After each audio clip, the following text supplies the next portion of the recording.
Hi, everyone. I'm Scott Benedict, and I'm your host for a new series in doing business in Bentonville called The Digital Front Door. Our focus is on how digital retailing serves as the front door, not only for traditional online purchases, but in many cases is the entry point for consumers in their path to purchase to ultimately buying not only online, but perhaps even setting up a purchase in store. We have a lot of great guests planned and a lot of important topics that I think will be valuable to you, our audience. So hope you'll join us for the Digital Front Door. Another episode is coming up again real soon, and we hope you'll join us. Thank you. Hello, everyone, and welcome to the Digital Front Door, a podcast series focused on helping the retail community succeed in the age of omni-channel retailing. I'm your host, Scott Benedict, and I'm excited about our topic today and about our special guest. You know, for those of us who have chosen a career in retailing or in some aspect of retailing, many times we are inspired to learn from other members of the community about best practices or great ideas that we can use as inspiration in our own retail businesses or in some aspects of our go-to-market strategy. One of the key learnings I gained from my experience in Walmart's international division is that not all great ideas in retailing emanate from here in the United States. Indeed, you can find examples of retail innovation around the world, and many great ideas that we take for granted in U.S. retailing sometimes begin in other countries. Now, a few years ago, I had the pleasure of meeting Jim Okamura, a partner in Chicago-based retail consulting firm McMillanDoolittle. Jim and I share a passion for retailing broadly and for omni-channel retailing in particular. Now, a few years ago, Jim was kind enough to share with me a copy of Retail Innovations, an annual study of best practices and innovations taken from retail businesses around the world and pulled together into a single document that is updated every year, once a year. As a proud student of retailing, I always look forward to retailing innovations coming out every year. Now, if you fast forward to today, Jim and I are now colleagues at McMillanDoolittle, and the latest edition of Retail Innovations 2024 just came out recently. The team at McMillanDoolittle is sharing this valuable research with the retail community. And Jim Okamura is joining us today to talk about the valuable research he and the firm have pulled together. And welcome, Jim.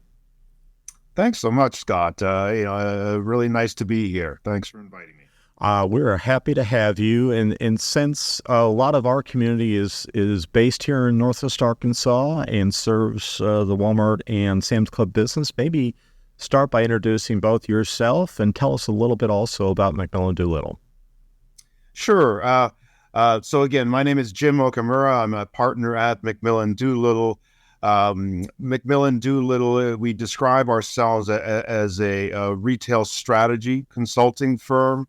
We're a boutique firm where we're not, like a big sprawling organization, but we take a great deal of, pride in as Scott says, being retail students. And we've spent, our careers, really looking at how retail evolves. Our focus has always been on how do we help retailers grow. That's something that my particular part of the practice has always focused on the digital side. So a quick, background on me. I've been working in the digital space within retail for more than 25 years now, which almost startles me. We kind of jokingly say that we were once the young guys, in the digital space. Now we're the kind of the old gray hairs. Certainly over that time, I did the original multi-channel study back in 2000 for the National Retail Federation, and that literally had me like speaking around the world, on this subject of we didn't even have the concept of omni-channel really figured out then. had I known how long it would take to really kind of get traction and take hold across the retail industry, I may have chosen a different specialty. Certainly happy, that to see what advances we've made and just how much, the digital first thinking, has permeated, retail around the globe. And that's where I think, publications like our Retail Innovations book, now in its 19th year, we've been doing this. It really, you see how much of that digital first mentality is really, again, omnipresent within, the retail industry. Indeed, it is. And I think one of the things that I find exciting when you first introduced me to Retail Innovations was the fact that it wasn't a just U.S.-centric or U.S.-only research, but in fact, it leverages off of a relationship that McMillan-Doolittle has with another entity, another organization called the Ebeltoft Group, which, as I understand it, is a group of consulting firms from other parts of the world. Can you kind of educate us a little bit about who the Ebeltoft Group is? Yeah. I've had the pleasure of being a member of the Ebeltoft Group now for over 25 years. The group itself has been around for, I believe this is our 30th anniversary. Wow. this year. Ebeltoft in a group is named after the small Danish town that we originally founded this organization. McMillanDoolittle was one of the founding, members. Today we are somewhere north of 20 countries and 20 different retail strategy consulting firms. What started out as, we were once described as a collegial, a group, that liked to get together and swap stories and, compare, how shoppers are changing, how retailers are changing.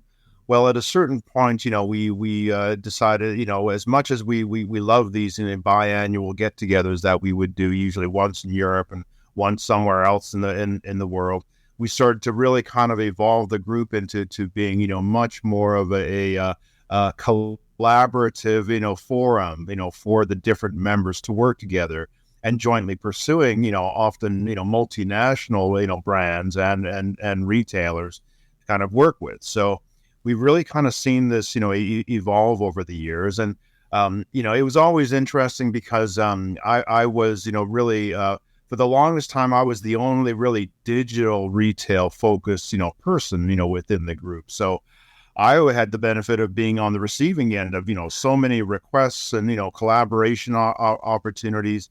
It's been a wonderful, place, for me. Now, today, of course, that's very different. All the firms, have deep, digital expertise. And again, that I think that's really reflected. But the Retail Innovations publication has always been a flagship publication of the Ebeltoft Group and something that, is a year-long process where we start nominating, innovative, ideas, early in the year. Throughout the year, we kind of have a vetting process to really narrow that down and then create the short list, of that you see within, the book, each year. So it's really become, a project and a product, that we're all very, proud of. And I think, trying to get the word out to companies who are always looking at, where's my next wave of growth coming from? How should I be thinking of serving the customer better? How do I think about, being a better community partner and giving back to the community? These are some of the elements that you'll often find, that are common threads woven throughout the years that we've been doing this. Wow. And you mentioned this is the 19th edition of Retail Innovations that has just come out here in the last few weeks. That's right. Yeah. Retail Innovations, the 19th, in a time we did it. The very first, one was edited by our Italian partner, in English. So again, I sometimes might look back to that original one and have a little chuckle over that. But since then, McMillanDoolittle has really taken a lead in a lot of the editing, of this global publication.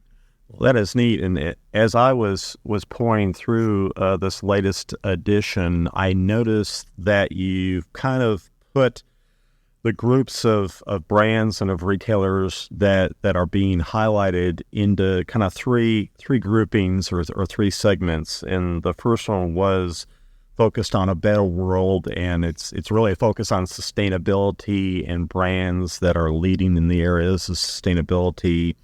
The second section was called an enhanced experience, where you're really talking about immersive and exciting retail shopping experiences. And then the third one is titled hyper efficiency, but it's really talking about how easy and convenient omni-channel shopping experiences are at some of the hallmarks of perhaps some of the more innovative retail brands that the team has encountered around the world. Is that kind of your take as well? Yeah, that's the three different themes, and certainly they're not mutually exclusive, right? So that's where we see a lot of overlap, in each of these themes, but we feel these are very important for any retailer to consider. Where do I play within these? Am I trying to again be competitive, kind of as good as my competition, or are any of these themes areas where I can truly differentiate versus my competition, and really make some smart investments that's going to be meaningful for my customers. So these themes, I think while they have evolved over the years, certainly we feel like they have big implications for retailers to really think about their business and what they how they want to position themselves. Absolutely.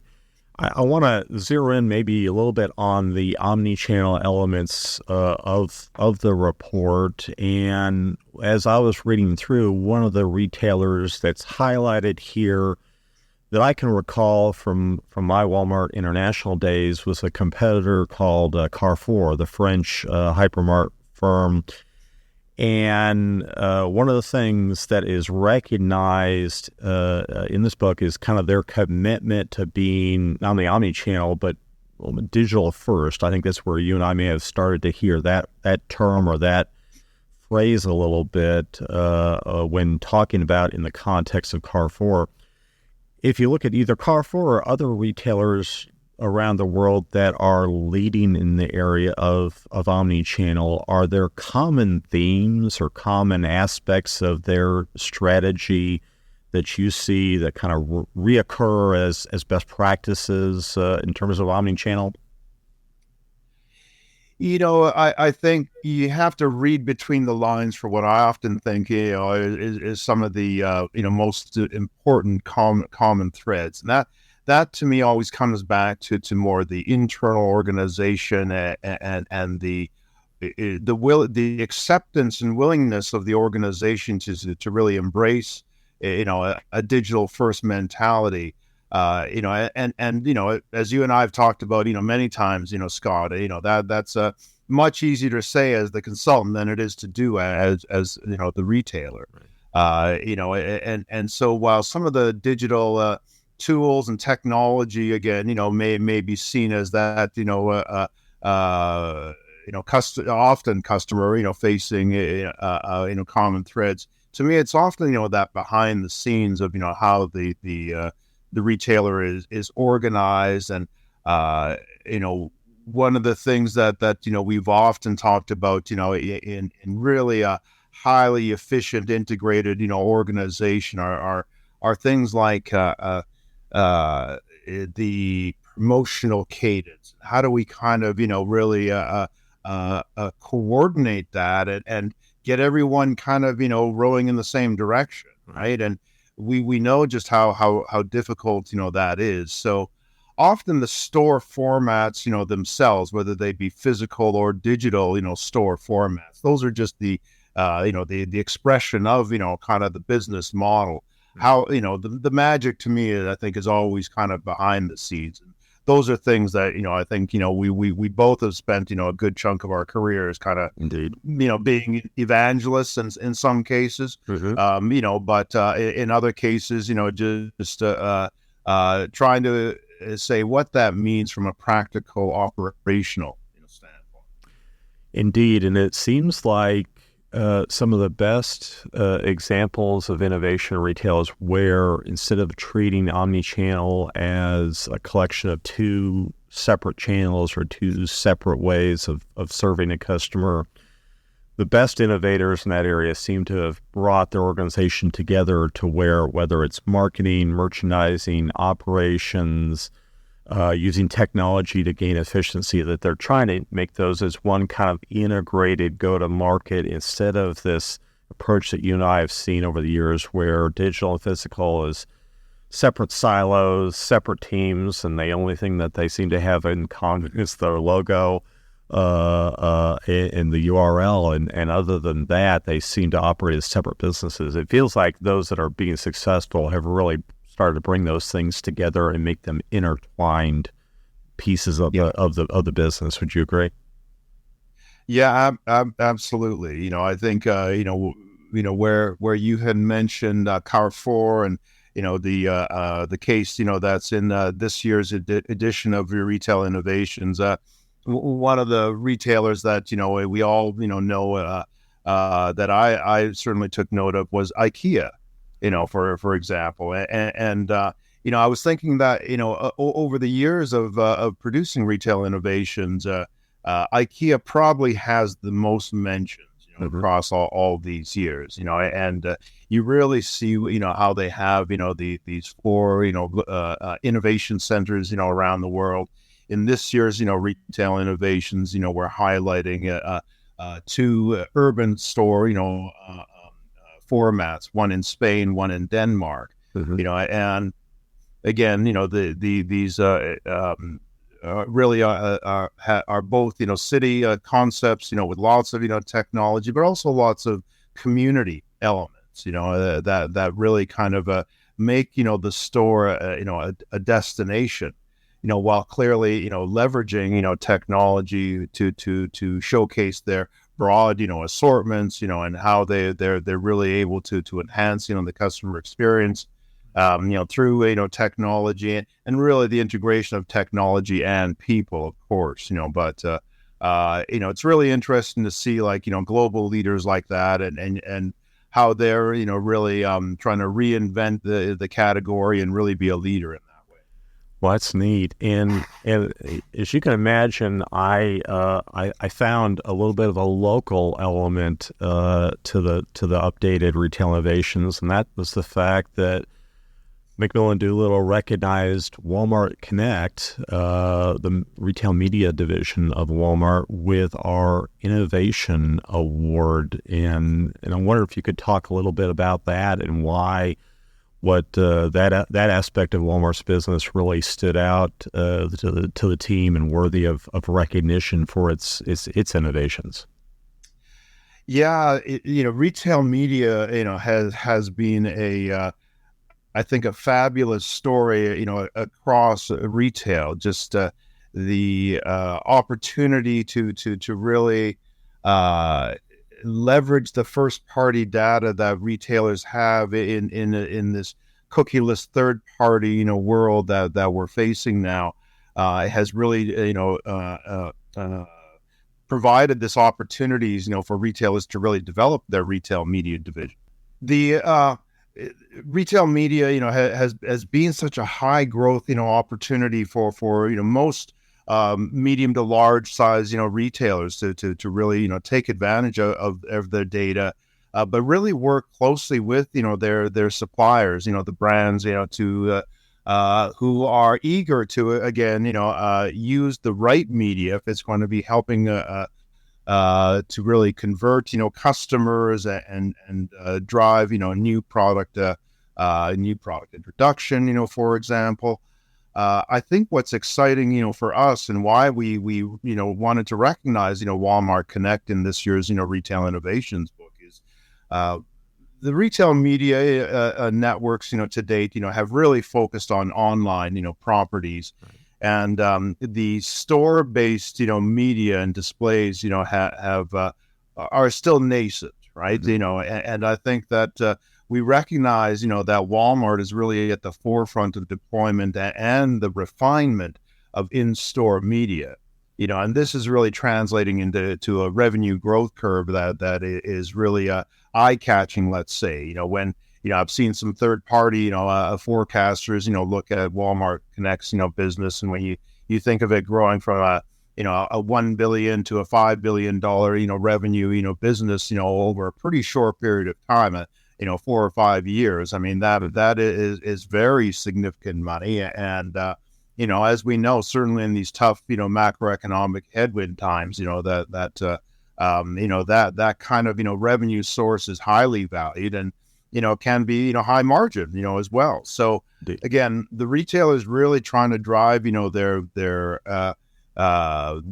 media, divisions, are really looking to how do we add the in-store, media to really enable that closed loop attribution, that we in the omni-channel space have been, pursuing from day one. I mean, that's what gets us excited, when we start thinking of, okay, we've been talking about this, for years. The retail media is really enabling, this closed loop attribution, that has been, let's just say, very challenging over the years to really execute on. Right. So if you were to advise either a consumer brand or other retailers, perhaps what are some of the key learnings from Walmart Connect or best practices? It feels like that first-party data and the integration of omnichannel are highlights. Anything else that you would want to kind of leverage or highlight as a best practice that you would share with some of your clients? Well, I think this really comes back to what makes Walmart successful in the first place. Again, the focus on serving the customer whenever, wherever, and however they choose. And the retail media the division is just going to be part and parcel of that, right? And one of the things that I think is going to be a great outcome as retail media networks mature, and we have to recognize that we really are in early stages, right? So but the relationship between retailer and their suppliers, I think, is going to really strengthen, because ultimately this is around sharing data and insights.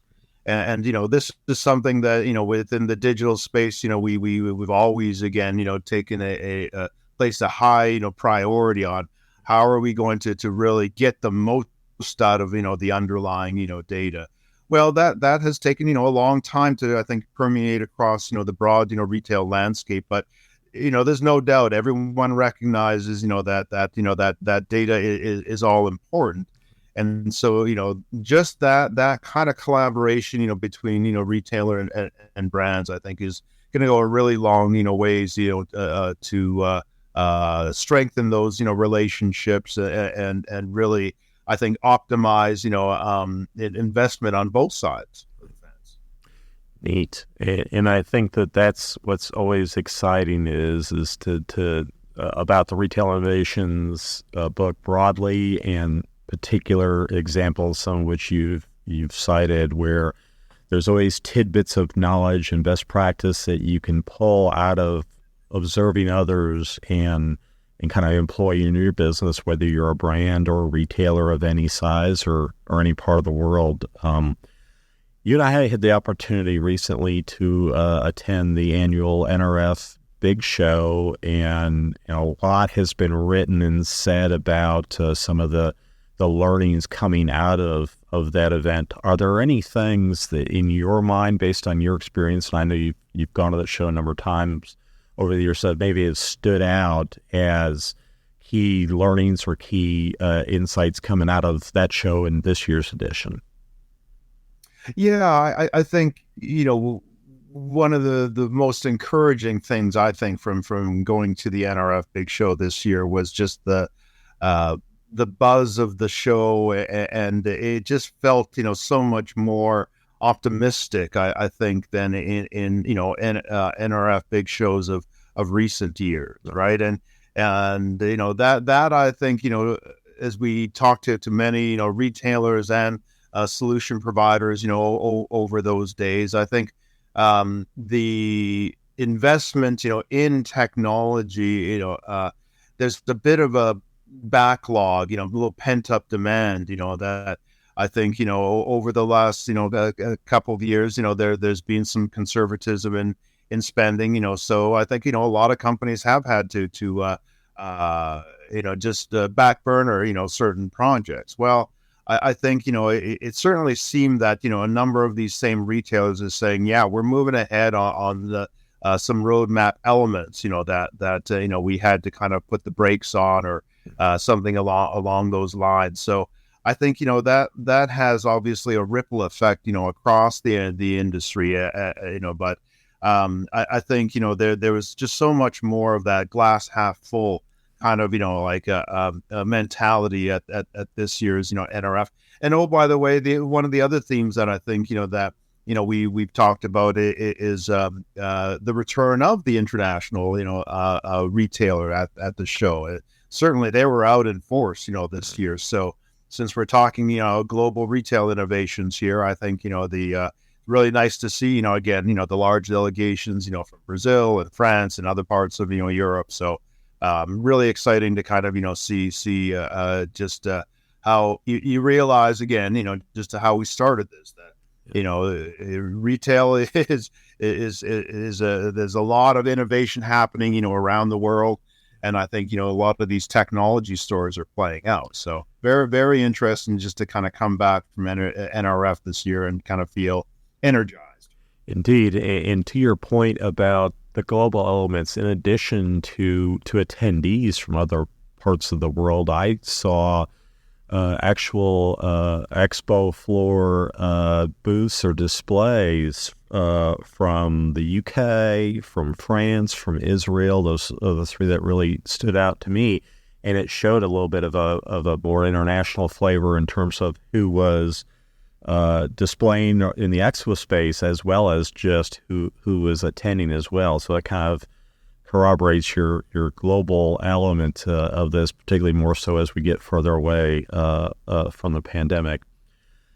Last thing I wanted to kind of pick your brain a little bit and hear your thoughts on is NRF and what's happening in Omni-Channel are all about the future and where the business is headed. And if you, based on your history and your perspective and having been exposed to retail from around the world, what should brands and retailers really do right now, this year, maybe going forward, to prepare themselves for the future? What are a few things that maybe you would suggest they focus on? It seems, unusual to kind of lead with this, but even as, we're now 25 plus years into the, digital retail journey, a lot of it is still moving away from, the channel, mentality, to really, this customer first, approach that, as we know and have said for years, the customer doesn't, recognize, channels. They just see, the brand, the retailer's, brand, and it has very high expectations, on how they want to be served. And yet, as we kind of alluded to earlier, that's much easier to say than it is, to do in terms of, moving away from that channel mentality.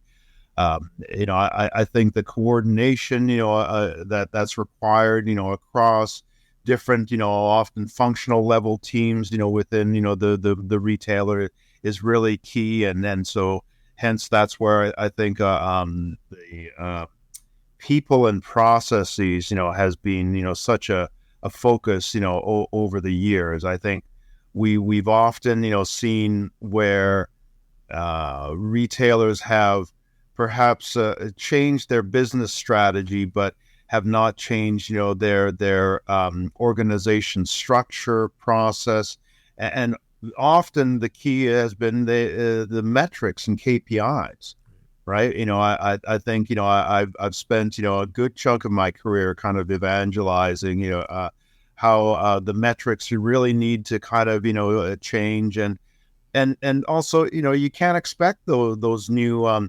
processes and metrics, to really take hold, right away. Right. A lot of it is, it takes practice. It takes getting through many, seasons, buying and selling, to really, refine, some of those internal communications. And, these are things that, we know today that some of the leaders, who we would think of as, omni-channel leaders, I think are separating themselves, from the pack. Right. Because, they have, taken these steps, internally to really kind of embrace this new thinking, while others are kind of looking at it as more of an incremental kind of, approach, and often, frustrated, with where the plan isn't doing what they hoped it would do. Right. So it occurs to me one follow-up I want to ask you before we part, and that is that if a leader at any level, director, VP, even up to the CEO, if they grew up in legacy physical retail and now they have purview over this combined, integrated, omni-channel entity, do you find that many of them have embraced and have invested in their own skill set in understanding digital, or is that still maybe an area of opportunity in some organizations? I certainly feel that it starts, at that around the senior executives table, and that there's always a need to stay current. There's always going to be, hate to say a weakest link. We, in a lot of the consulting work we've done, I often focus on, who's the biggest skeptic around, the CEO's table. Yes. And how do they need to really kind of understand and really accept, how these changes, need to happen. And I think, then that in turn translates, down to, as it pushes down through each of those, leaders' respective organizations, right? I think that's the other thing that we've seen. Sometimes, the acceptance around the CEO's table has been strong, but as you get into the director and manager levels, it hasn't been communicated as well to them. Like not just why they should be kind of changing their behavior, but again, what's in it for them, and how is this going to benefit them? How is this going to benefit the customer? So yeah, these are the things that we often think there's a need to have those almost internal road shows, internal PR shows to really promote both successes and challenges, right? That as we try to go into these refinement loops. So yeah, it's something that even you and I know this ourselves. Trying to stay current on what's the latest. Is a job unto itself. So yeah, the learning certainly never stops. Indeed, and I'll tell you, and I think you're a similar perspective. That's part of what I've enjoyed about a career in retailing is it is always changing. It is always moving fast, and ways of serving the customer are certainly always evolving. So, Jim, I'm so thankful for your insights and for sharing the new Retail Innovations 2024 with our community. For the benefit of our audience, if you're interested in learning more about Retail Innovations 2024 or downloading a free copy for your team, and it's a lot of great information for free, you can visit McMillanDoolittle's website at the URL that's on your screen, and certainly a great opportunity to learn more. And you can even see prior years' versions of Retail Innovations as well. So, Jim, again, thank you for joining us today. And to our audience, thank you for joining us today. And we will see you next time on the Digital Front Door.